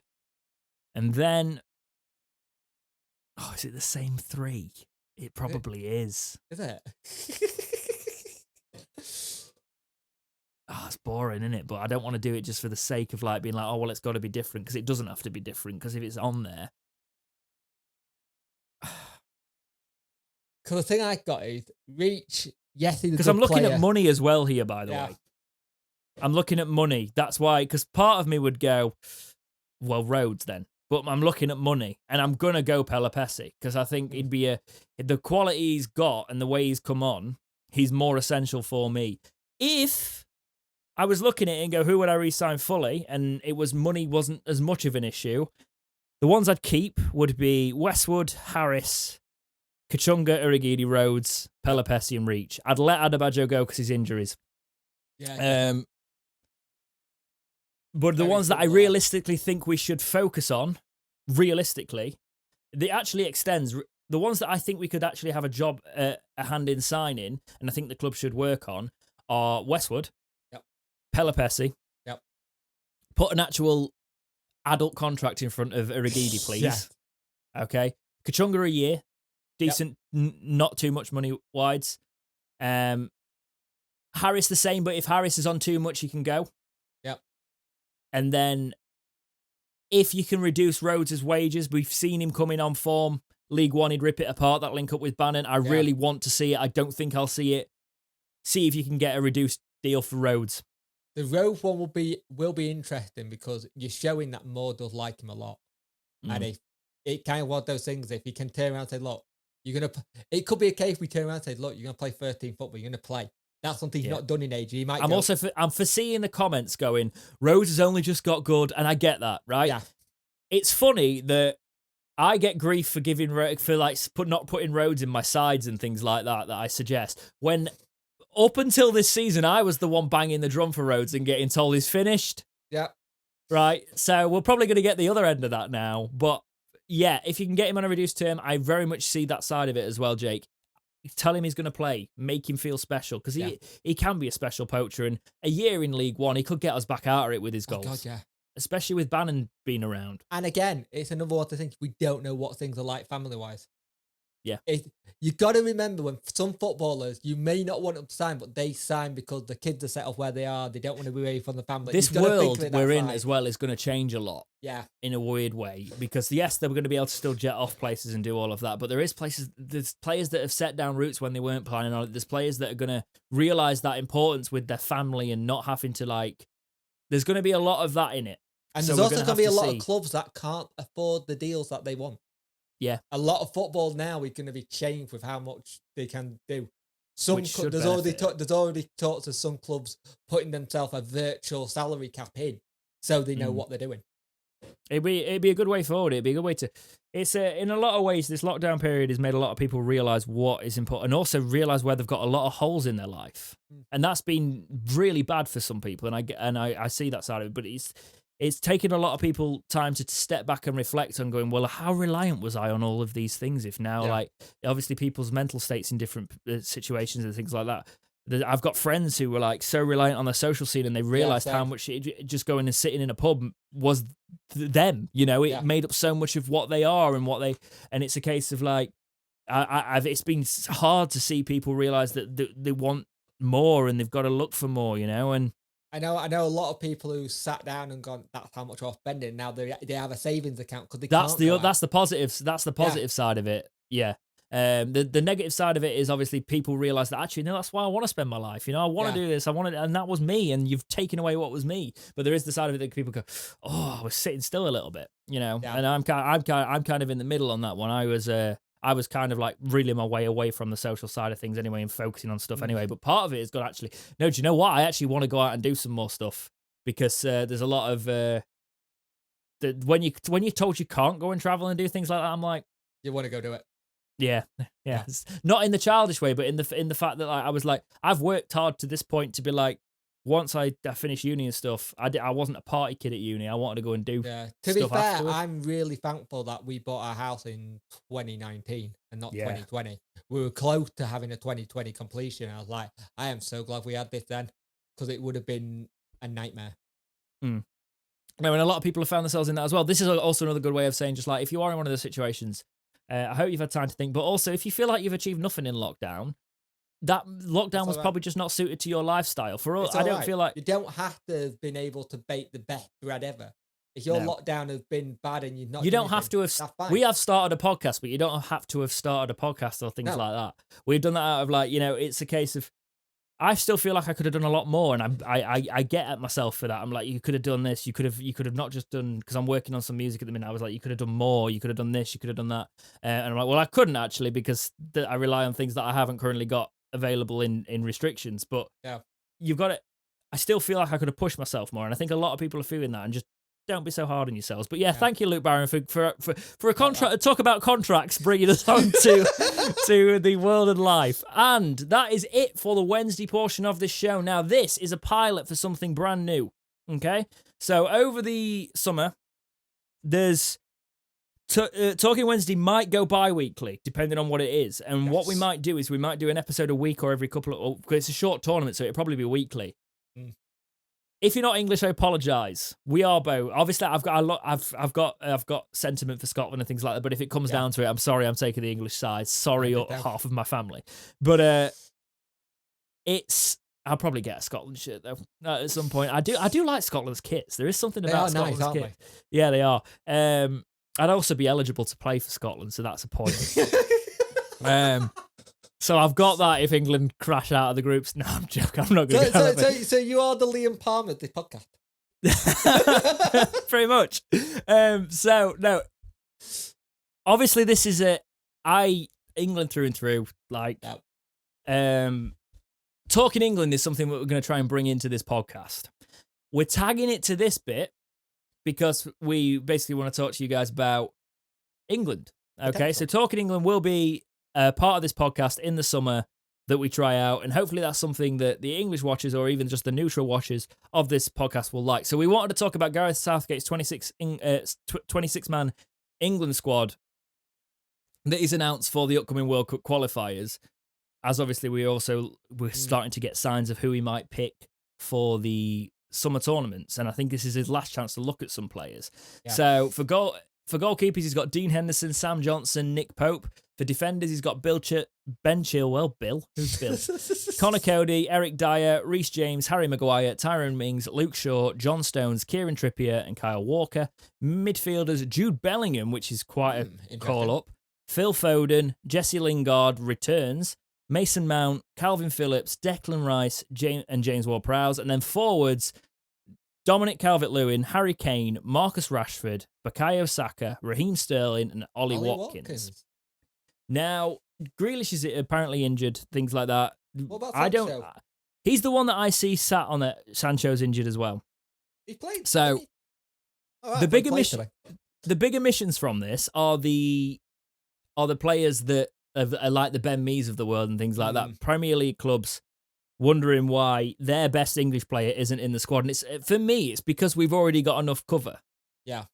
The interesting thing for me is if Grealish is injured, I want to see him in this side because Southgate in the past for me has underutilised him. So this 26-man squad doesn't mean too much to me. Is there any players that you think have missed the cut here that could have gone in? And I'll tell you if they're injured. I don't see why John Stones is it. That's the one I don't get in the actual Right, list. okay, you do not follow the Prem enough. Okay. John Stones. Have they been good this year? Right, okay. When we do the Talking England podcast, I'm going to make sure Jake is on form with this. I have just thrown him on it today, just for the record. John Stones, I watch the Premier League constantly. I watch a lot of it, but I don't get a chance to watch it as much as I used to. He is arguably, at the minute, on current form, the best English defender we have got. Fair enough. The centre-back we have got. He's scoring goals, and he is part of a very successful Man City side. He has taken his career from not being in the England setup at all, falling out of it, to recapturing his form for Man City, one of the most successful clubs in the world at the minute, and look at the calibre of players they've got that he's keeping out. Again. Yeah, Premier League. Then there you go. Yeah. And then you've got him scoring goals on top of that, coming back into this side. For me, John Stones is the current first choice centre back on that sheet, and then you probably have to put Harry Maguire in there as well. Okay, but John Stones and Harry Maguire would be a good centre back pairing. You've also got Tyrone Mings who can do a job. It's been solid. Eric Dyer has been included in defences because he's been playing centre back a lot. Connor Cody's another one. Midfielder. Yeah, a lot of people were talking about. There was people wondering why there was talks about like Antonio not getting called up, things like that. But if you look at let's look at our forwards now. So we've got Dominic Calvert-Lewin, Harry Kane, Marcus Rashford, Bukayo Saka, Raheem Sterling, and Ollie Watkins. Oh, who was Patrick Bamford? People were in uproar that Patrick Bamford hadn't been called up yet again. I think he's seeing what Ollie Watkins has got, and I think Patrick Bamford will be on the fringes of it. Yeah, but if you're playing Harry Kane. Are you playing Ollie Watkins or Patrick Bamford over them? Because for me, Patrick Bamford also offers something more like what Harry Kane does than what Ollie Watkins does to the game. Yeah. So I'm actually, and obviously Dominic Calvert-Lewin's there as well. And I think Bamford will get his England. Hopefully, he'll get his England time in because he's doing well at that league side. I think he'll come in to it. He'll be in the squad for the tournament. For me, I think they've picked the right forwards. Yeah. I think Southgate's done it there. There's obviously some questions around Southgate of will he be able to actually test his mettle properly at this tournament? It's a big one. The midfielders, there's a big call up for Jude Bellingham there. I don't know enough about Jude Bellingham, so I'm really interested to see him on an international stage. I know he's been ripping it up in Germany, and he have been doing well. He's got a good number of assists, and he's looking very good. So I just wonder if it's one of those ones where he's doing well there, the scout of what he's doing, and gone, you know what, let's give you a chance. Yep, well, he's obviously been in the youth setup as well for England. Phil Foden is one that's been in the youth setup and is now. You said you've not seen much of Man City. Man City's Phil Foden is becoming the player we thought he might become. It's nice to see that Phil Foden is finally getting this recognition, though, because he's been needing it for a while. He scored a goal the other week. I forgot who it was against, but you'll know the goal if you've been watching that match. And it's just like the power and precision on it, and the way he beats the fact that he's English is a great sign, because we don't have many English players like Phil Foden at the minute. Lingard's got a recall on form. Yeah, because he has been superb for West Ham. He's been really on it. The one thing I want to... The reason I included this is because it's just us talking about this, and you've probably heard people talking about it, is because people have been saying and giving Gareth Southgate stick for not including people on form. Right? The managers in the past, they've gone, why don't you pick players on form? Why do you always pick Wayne Rooney? Because it's Wayne Rooney, you know? Yeah. And you could say this for Harry Kane, but Harry Kane's actually been one of the only informed players in that Tottenham squad when they've been going through bad spells. He makes things happen. Gareth Southgate is a man that picks on form. He has got his faults, but this is a prime example. This lineup here is picking players on form. I can literally Eric Dyer maybe is more of a utility player. I see the team, I see the players. I'm like, there's going to be some managers who are ripping their hair out, going, "Oh God, why are you playing him? Why? No, don't take him." And hoping and sweating that they don't get injured. Yeah. Well, Trent, the big omission, Trent Alexander-Arnold here. Who was apparently, this is the one. I didn't put this in. I don't know why I didn't put this in. I think it slipped my mind because I automatically assumed he'd be in. That's a big one, because this, talking about picking off form, Trent Alexander-Arnold is finding his form again, but this season, there's a lot of talk, why have they picked... Well, Wan-Bissaka's not in here either. I think he's got an injury. But there's Kyle Walker and Kieran Trippier. Kyle Walker also has played centre-back, and obviously Chilwell, Reece James in there. The fullbacks. Trent Alexander-Arnold, for me, on his day, is the best fullback we have got. Oh, God, yeah. Yeah. But that Liverpool side are struggling at the minute, so I think it's also going to be a case of he's best to stay at Liverpool, come back for the tournament, get his form back. I think he's going to be in there, and I think he's going to be involved. I think people are making a big deal of it, and I understand that, but... Let's see what the other guys can do. If Gareth Southgate's always going to say he's going to pick on form, then he's got to pick on form. He's got to do it, yeah. He's got to do it. And obviously, Jordan Pickford's out, so we're probably going to see Dean Henderson. It'll be Dean Henderson. Give it a go. I'd actually like to see us try a different goalkeeper in every match. We've got Dean Henderson, Sam Johnson, and Nick Pope. Would be nice, wouldn't it? Well, we're playing San Marino, Albania, and Poland. So play Sam Johnson in San Marino, play Nick Pope in Albania, and play Dean Henderson in Poland. Yeah.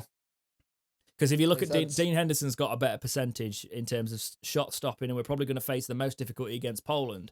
So let's see how that works out. We just thought we'd mention this. This is going to obviously be a breakout when we break the podcast over summer.